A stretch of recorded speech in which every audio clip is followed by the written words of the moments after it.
Dear student, assignment problem का एक और एग्जांपल है जिसमें आपके पास ऑपरेटर्स गिवन हैं कॉलम वाइज 1 2 3 4 एंड 5 और जॉब्स आपके पास हॉरिजॉन्टली गिवन है, रो वाइज गिवन है, जॉब 1 2 3 4 एंड 5। मैट्रिक्स के अंदर जो वैल्यूज़ गिवन हैं ये रिप्रेजेंट कर रहा है नंबर ऑफ़ आवर्स को। जॉब 1 मशीन 1 13 आवर्स में कंप्लीट करेगा, जॉब 1 मशीन 2 8 आवर्स में कंप्लीट करेगा।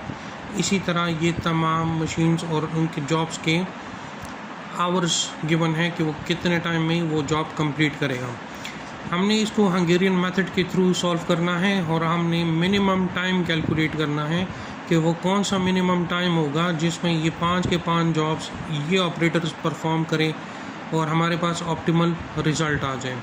तो पहला स्टेप क्या है हंगेरियन मेथड का कि आपने देखना है कि ये गिवन प्रॉब्लम जो है ये बैलेंस्ड प्रॉब्लम है कि नहीं है।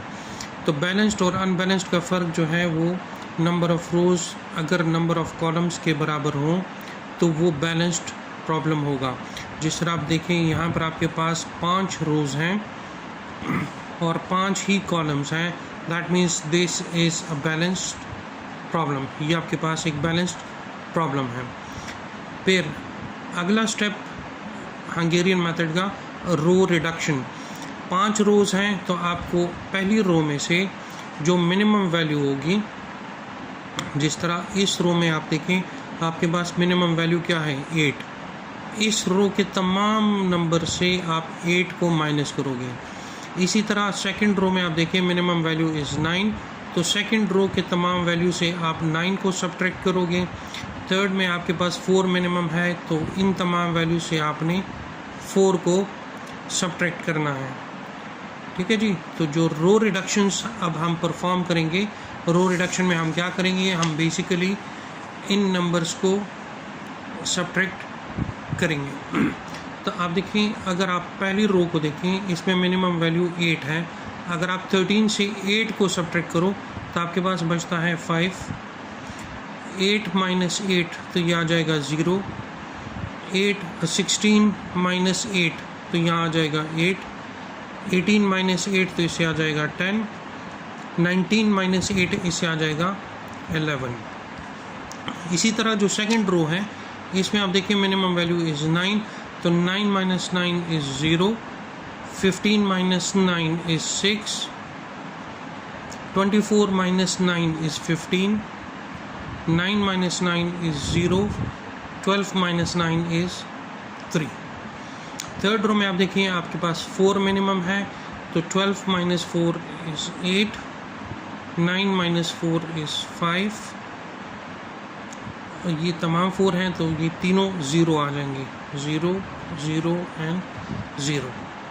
नेक्स्ट में आप देखें आपके पास 6 मिनिमम है, तो 6 minus 6 is 0। 12 minus 6 is 6। 10 minus 6 is 4। 8 minus 6 is 2। 13 minus 6 is 7। इस रो में आप देखिए आपके पास मिनिमम वैल्यू 12 है, तो 15 माइनस 12 इज़ 3। 17 माइनस 12 इससे आ जाएगा 5। 18 माइनस 12 इससे आ जाएगा 6। 12 minus 12 is 0 and 20 minus 12 is 8। तो ये आपके पास रो रिडक्शन कंप्लीट हो गया। रो रिडक्शन का फ़ायदा क्या हुआ कि आपके पास हर एक रो में एक या एक से ज़्यादा ज़ीरो आ गए हैं। ये सेकंड स्टेप है हंगेरियन मेथड का। इसके बाद जो स्टेप होगा उसको हम कहते हैं कॉलम रिडक्शन। वहाँ पर हम कॉलम में जो मिनिमम वैल्यू होगी वो सब्ट्रैक्ट करेंगे बाकी उसी कॉलम के बाकी तमाम वैल्यू के साथ। जो नेक्स्ट स्टेप है दैट इज़ कॉलम रिडक्शन। तो जब हम कॉलम रिडक्शन करेंगे, देखें फर्स्ट कॉलम में मिनिमम वैल्यू क्या है 0, तो 0 इन सब से सब्ट्रैक्ट करो तो यही वैल्यू आएगा। तो हमारे पास पहली वैल्यू आ जाएगी 5 0 8 0 और 3।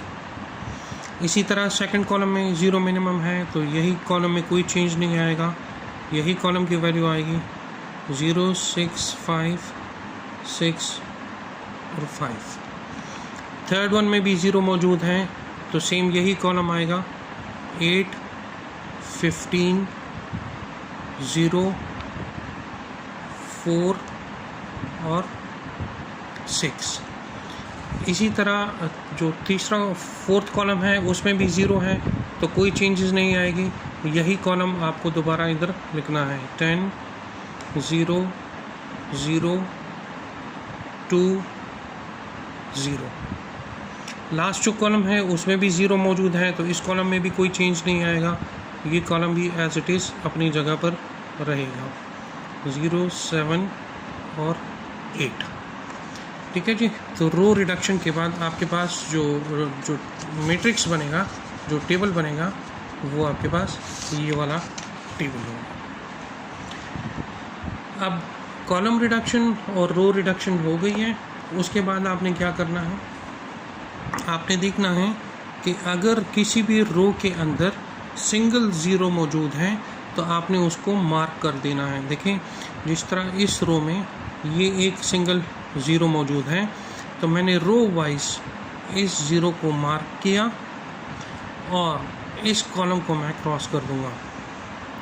अगर आप रो वाइज कर रहे हैं, रो वाइज 0 मार्क कर रहे हैं तो कॉलम को आपको क्रॉस करना पड़ेगा। अगर आप कॉलम वाइज 0 को मार्क कर रहे हैं तो फिर आपको रो जो है उसको क्रॉस करना पड़ेगा। तो सेकंड में देखिए आपके पास मल्टीपल ज़ीरोस हैं तो इसको फ़िलहाल छोड़ दें। अगली रो में भी आपके पास मल्टीपल ज़ीरोस हैं, इसको भी छोड़ दें। उससे अगले में देखें आपके पास सिर्फ एक ही ज़ीरो है तो इसको मैंने सेलेक्ट किया, इसको मैंने मार्क किया और इस कॉलम को मैंने क्रॉस कर दिया है। ठीक है, लास्ट रो रह गई है, ये 3 वैल्यूज़ रह गई हैं, इसमें भी एक 0 है, इसको सेलेक्ट किया और इस कॉलम को भी क्रॉस कर दिया। ठीक है, ये आपने रो वाइज कर दिया। अब आप कॉलम वाइज देखो, इस कॉलम में सिर्फ एक वैल्यू है, एक ही 0 है, बाकी कोई 0 नहीं है, तो इसको आप सेलेक्ट करो और इस रो को आपने क्रॉस कर देना है। ठीक है, बाकी ये कॉलम रह गया। अब ये 2 वैल्यूज़ हैं और ये 2 वैल्यू, इनमें 0 कोई नहीं है तो आप इसको मज़ीद क्रॉस नहीं कर सकते। तो यहाँ आप देखें आपको कितने लाइन रिक्वायर्ड हुए हैं इनको क्रॉस करने में, 1, 2, 3 और 4, टोटल 4 लाइन यूज हुई हैं। जबकि मैट्रिक्स आपके पास कितना है, 5/5 का। दैट मीन्स कि ये अभी ऑप्टिमल सोल्यूशन नहीं है, आपको इसको मज़ीद आगे सॉल्व करना है। तो आगे कैसे सॉल्व करेंगे, जो वैल्यूज़ रिमेनिंग है जो क्रॉस नहीं हुए, जिस तरह 8 है, 15 है, 4 और 6, 11, 3, 7 और 8, इनमें से जो मिनिमम है उसको आप इनसे माइनस कर दो। ठीक है, इनसे आप वो माइनस करना पड़ेगा और जो यहाँ पर जो इंटरसेक्शन पॉइंट पे जो वैल्यू है, जिस तरह देखिए ये लाइन और ये लाइन यहाँ पर इंटरसेक्ट हो रहा है, यहाँ आपको 1 ऐड करना पड़ेगा। तो 8, 5, 0 इन 3 जगहों पर आपको 1 ऐड करना पड़ेगा और इन 4 वैल्यू से, इन 8 वैल्यू से आपको जो सबसे मिनिमम वैल्यू होगी विच इज़ 3, ये आपको सब्ट्रैक्ट करना पड़ेगा। तो इसके बाद जो आपके पास ये जो वैल्यूज़ हैं जो क्रॉस हो चुके हैं ऑलरेडी, उन पे कोई फ़र्क नहीं आएगा, वो एज इट इज़ अपनी जगह पर मौजूद रहेगा।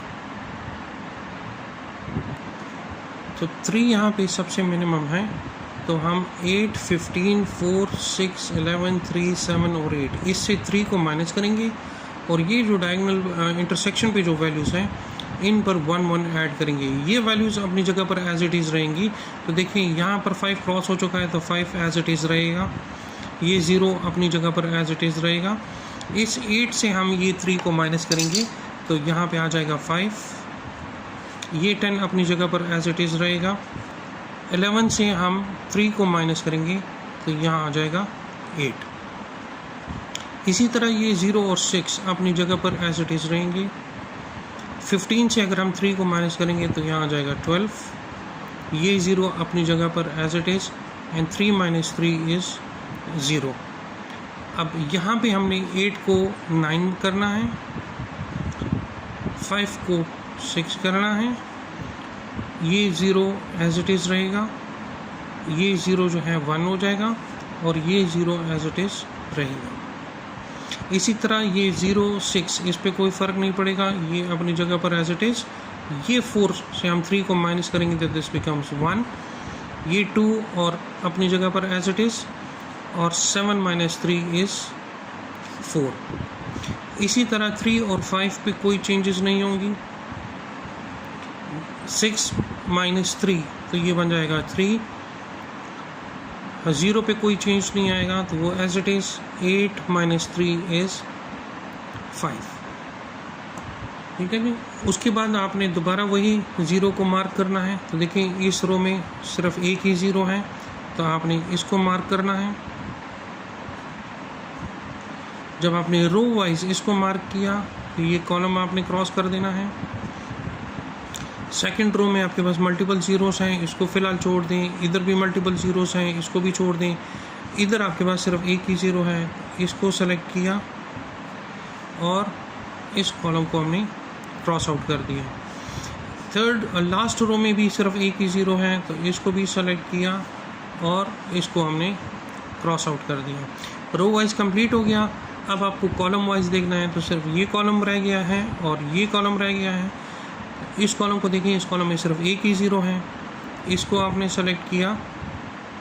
अब चूंकि आपने कॉलम वाइज सिलेक्शन की है तो अब आप रो को क्रॉस करोगे। ठीक है,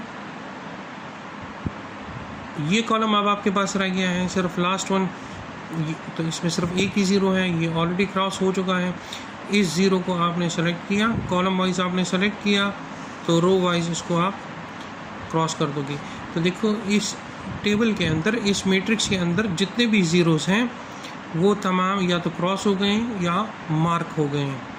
ठीक है, अब आप चेक कर लें कि कितने नंबर ऑफ़ लाइंस आपको लगे इन ज़ीरोस को क्रॉस करने में या मार्क करने में। दैट इज़ 1 2 3 4 और 5। आपके पास मैट्रिक्स भी कितना है, 5 × 5 का मैट्रिक्स है और 5 आपको लाइनें रिक्वायर्ड हुई इनको मार्क करने में। दैट मीन्स कि आपका ऑप्टिमल सॉल्यूशन जो है वो यहाँ पर एग्जिस्ट करता है। अब आपने उस ऑप्टिमल सॉल्यूशन को देखना है कि वो कौन सा होगा। तो सबसे पहले देखिए, यहाँ आपके पास ऑपरेटर्स थे और इस साइड पर आपके पास जॉब्स थे।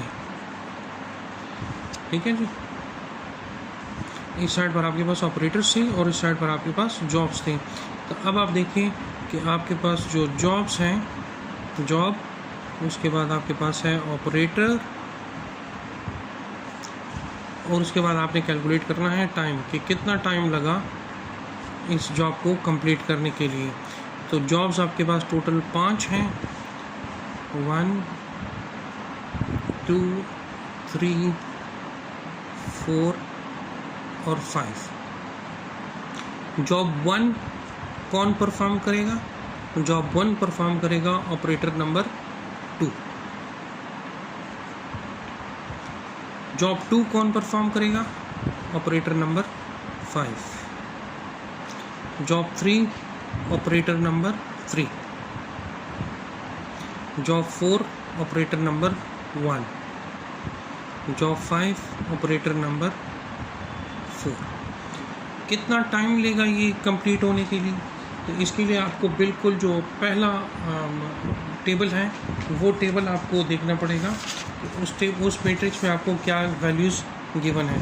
तो देखें, जॉब 1 ऑपरेटर 2 परफॉर्म करेगा, तो ये बिल्कुल स्टार्ट वाला टेबल है। जॉब 1 ऑपरेटर 2 परफॉर्म करेगा तो कितना टाइम लेगा? वो लेगा 8 आवर्स।